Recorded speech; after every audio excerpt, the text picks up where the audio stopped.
Ah, l'ère de l'agriculture. Imaginez un monde sans smartphone, sans internet. C'est difficile, n'est-ce pas? Pourtant, pendant des milliers d'années, c'était notre réalité. La vie était simple, mais rude. Le soleil était notre horloge. La pluie était notre meilleur ami, ou notre pire ennemi. L'humanité a appris à cultiver la terre. On a planté des graines. On a attendu patiemment. La richesse se mesurait en sacs de blé et en têtes de bétail. C'était une époque où la force physique et la connaissance de la nature étaient les compétences les plus précieuses. On ne parlait pas de start-up, mais de bonnes récoltes. Le travail était collectif. Les familles et les villages travaillaient ensemble. Il fallait labourer les champs, semer, récolter. Il fallait s'occuper des animaux. Chaque personne avait un rôle. Les enfants apprenaient des parents. La transmission du savoir était directe, de main à main. L'économie était locale. On échangeait ce qu'on produisait. Un fermier échangeait ses légumes contre les œufs de son voisin. Le marché du village était le centre du monde. On y vendait ses surplus. C'était le réseau social de l'époque, en quelque sorte. On y échangeait des biens, mais aussi des nouvelles et des potins. La vie suivait le rythme des saisons. L'hiver était une période de repos forcé, mais aussi d'inquiétude. Les réserves de nourriture allaient-elles suffire? L'été était une période de travail intense, du lever au coucher du soleil. Il n'y avait pas de week-end, pas de vacances payées. Le lien avec la terre était profond, presque spirituel. La nature dictait tout.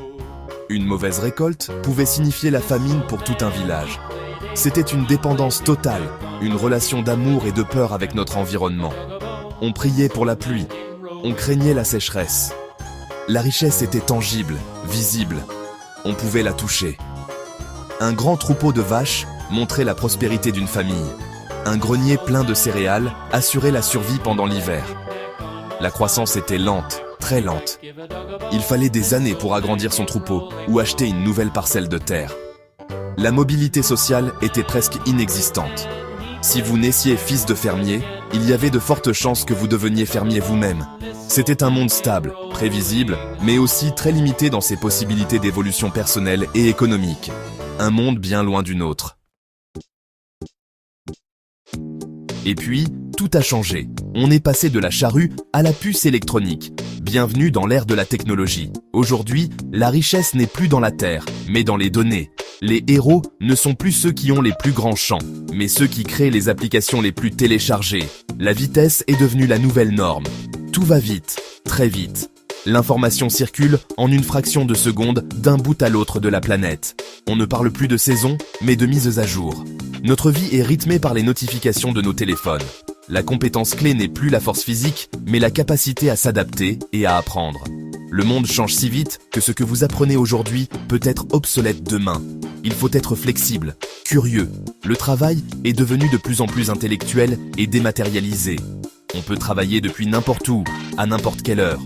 Un ordinateur portable et une connexion Internet suffisent. Le bureau n'est plus un lieu, mais un état d'esprit. On parle de nomades numériques.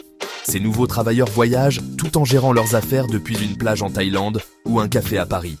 L'économie est devenue globale. On peut acheter un produit fabriqué en Chine, vendu par une entreprise américaine, et le recevoir chez soi en France en quelques jours. Les frontières physiques ont de moins en moins d'importance. Les marchés ne sont plus locaux, ils sont mondiaux.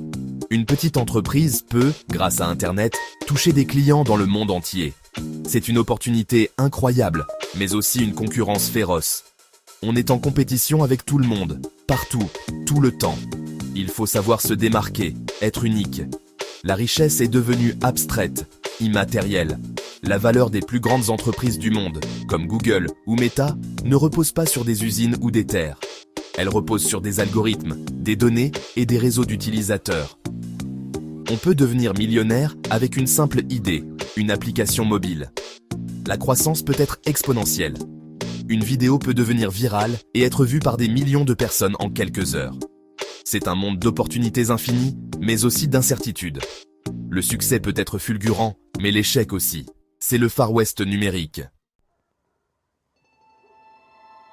Comparons ces deux mondes. Les changements sociaux sont énormes. Dans l'ère agricole, la communauté était au centre de tout. Le village était une grande famille.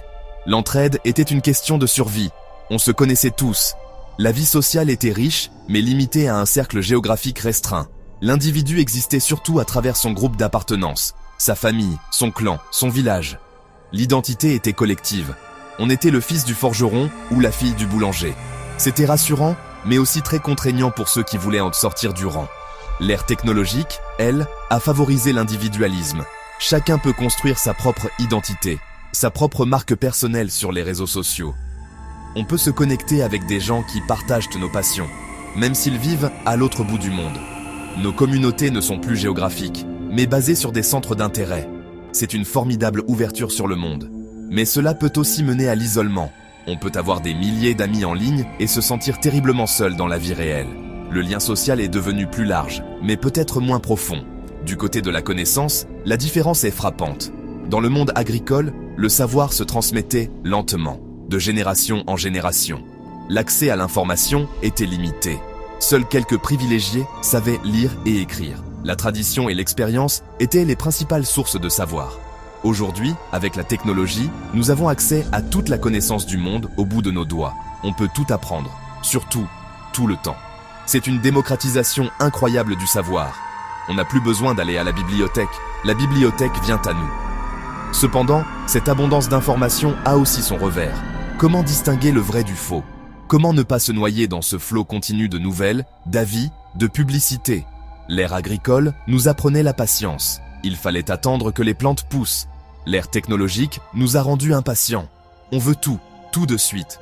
La satisfaction instantanée est devenue la norme. Cela change notre rapport au temps, à l'effort et à la récompense. On a gagné en efficacité, mais on a peut-être perdu en sagesse et en capacité de concentration.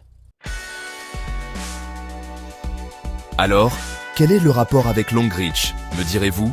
C'est simple. Le marketing de réseau tel que le pratique Longreach est un enfant de l'ère technologique.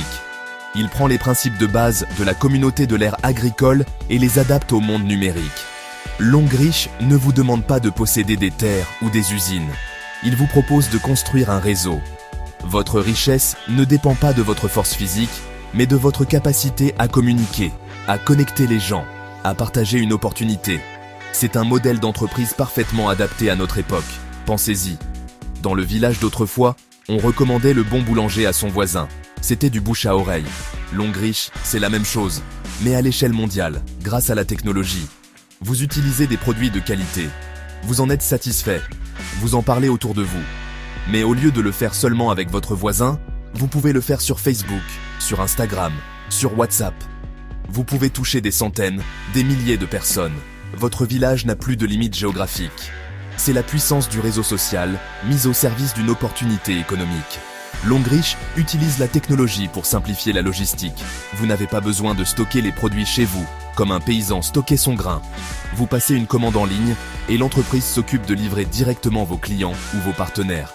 La technologie gère les commissions, le suivi des ventes, la formation. Tout est accessible depuis votre smartphone. C'est un business clé en main pour l'ère numérique. Il démocratise l'entrepreneuriat. N'importe qui, avec de la motivation et un téléphone, peut démarrer sa propre affaire. C'est la fin du modèle où il fallait un capital énorme pour se lancer. Finalement, Longreach et le marketing de réseau représentent une synthèse intéressante. Ils conservent l'idée de communauté et d'entraide de l'ère agricole. Le succès de l'un dépend du succès des autres. On s'aide, on se forme, on avance ensemble. Mais ils utilisent les outils de l'ère technologique pour démultiplier la puissance de cette communauté. C'est la rencontre entre la chaleur du lien humain et la puissance de la connexion numérique. C'est une façon de recréer du lien social et de la solidarité dans un monde parfois trop individualiste, tout en saisissant les incroyables opportunités offertes par la technologie.